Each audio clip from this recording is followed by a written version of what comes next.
My name is Mike Preisner. I joined the Army, left for basic training on my 18th birthday in June of 2001.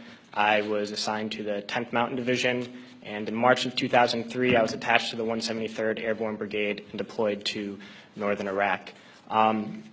So when I first joined the Army, we were told that racism no longer existed in the military. A legacy of inequality and discrimination was suddenly washed away by something called the Equal Opportunity Program. We would sit through mandatory classes, and every unit had this EO representative to ensure that no elements of racism could resurface. I began to hear new words like towel head and camel jockey and the most disturbing, sand nigger. And these words did not initially come from my fellow soldiers, but from my superiors, my platoon sergeant, my company first sergeant, battalion commander. All the way up the chain of command, these terms, these viciously racist terms, were suddenly acceptable. And I noticed that the most overt racism came from veterans of the first Gulf War. And those were the words they used when they were incinerating civilian convoys. Those are the words they used when this government deliberately targets civilian infrastructure, bombing water supplies, knowing that it would kill hundreds of thousands of children. Those are the words the American people used when they allowed this government to sanction Iraq. And this is something that many people forget, and we can't forget, is that we've just learned that we've killed over 1 million Iraqis since this invasion, but we already killed 1 million Iraqis in the 90s through sanctions and bombings prior to this invasion. So the number truly is much higher. But when I got to Iraq in 2003, I learned a new word, and that word was Haji. Haji was the enemy. Haji was every Iraqi. He was not a person, a father, a teacher, or a worker. And it's important, we've heard this word a lot during Winter Soldier, but it's important to understand where this word came from. And to Muslims, the most important thing is to take a pilgrimage to Mecca. It's the Hajj. And someone who has taken this pilgrimage is a Haji. And it's something that in traditional Islam is the highest calling in the religion. So we took the best thing for a Muslim and made it into the worst thing. But history did not start with us. And since the creation of this country, racism has been used to justify expansion and oppression. The Native Americans were called savages. The Africans were called all sorts of things to excuse slavery. And Vietnam veterans know of the multitude of words used to justify that imperialist war. So Haji was the word we used. It was the word we used on this particular mission I'm going to talk about. And we've heard a lot about different raids and kicking down the doors of people's houses and ransacking their houses. But this mission was different, a different kind of raid. I never got any explanation for these orders. We were only told that this group of houses, 5 or 6 houses, were now property of the U.S. military, and we had to go in and make those families leave those houses.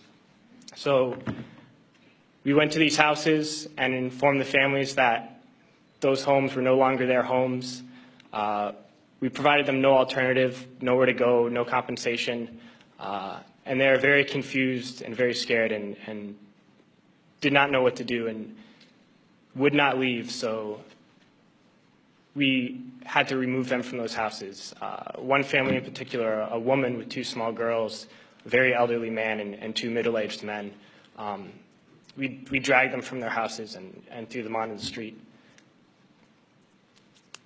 And arrested the men because they refused to leave, arrested the old man, and sent them off to prison. And at that time, I didn't know what happened to people when we tied their hands behind their back and put a sandbag on their head. But unfortunately, a few months later, I had to find out. We were short interrogators, so I was assigned to work as an interrogator. And I oversaw and participated in hundreds of interrogations. One in particular I'm going to share with you. It was a moment for me that really showed me the nature of this occupation. This particular detainee, when I was sent to interrogate him, he was stripped down to his underwear, hands behind his back, and sandbag on his head. I never actually saw this man's face. My job was to take this metal folding chair and just smash it against the wall next to his head. He was faced against the wall with his nose touching the wall, while a fellow soldier just screamed the same question over and over again. No matter what his answer, my job was to slam the chair against his wall. We did this until basically we got tired, and I was told to make sure he stood against the wall for however long, and I was guarding this prisoner, and my job was to make sure he kept standing up, but something was wrong with his leg. He was injured, and he kept falling to the ground. And the sergeant in charge would come and tell me to get him up off his feet. So I'd have to pick him up and put him against the wall. And he kept going down. I just have to keep pulling him up and putting him against the wall. And my sergeant came along, and he was upset with me for not, continue to stand.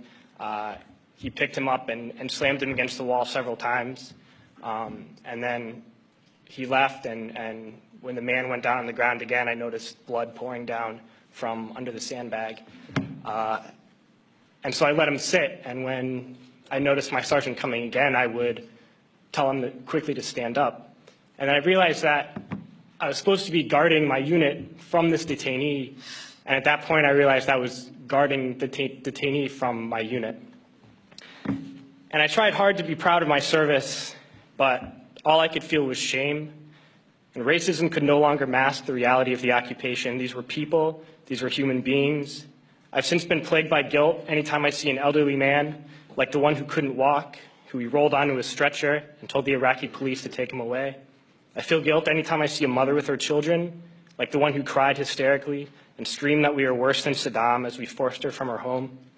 I feel guilt anytime I see a young girl, like the one I grabbed by the arm and dragged into the street. We were told we were fighting terrorists. The real terrorist was me, and the real terrorism is this occupation.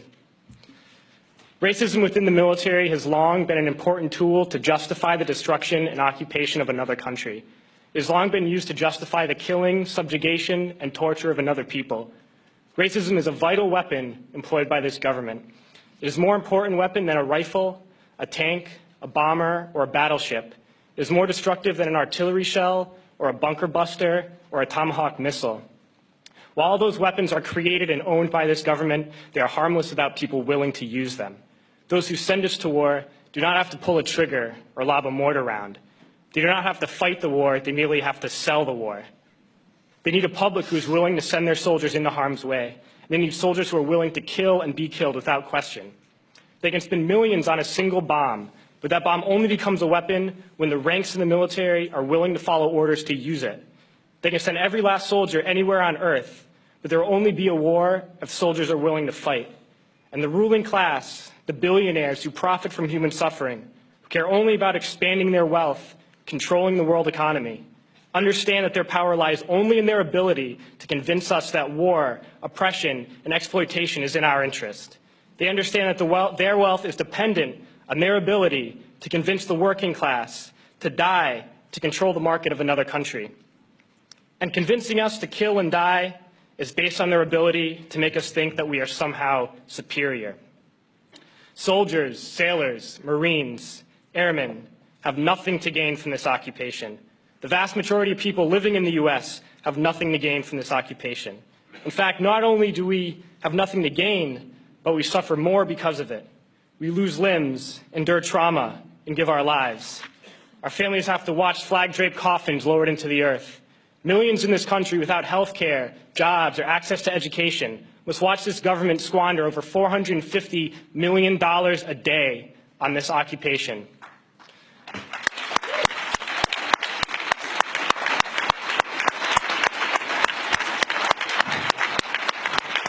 Poor and working people in this country are sent to kill poor and working people in another country to make the rich richer.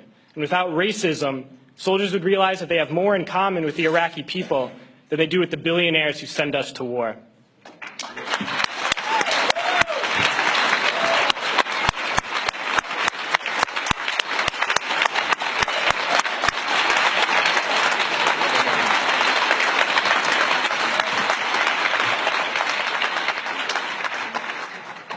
I threw families onto the street in Iraq. only to come home and find families thrown onto the street in this country, in this tragic and unnecessary foreclosure crisis. We need to wake up and realize that our real enemies are not in some distant land. They're not people whose names we don't know and cultures we don't understand. The enemy is people we know very well and people we can identify.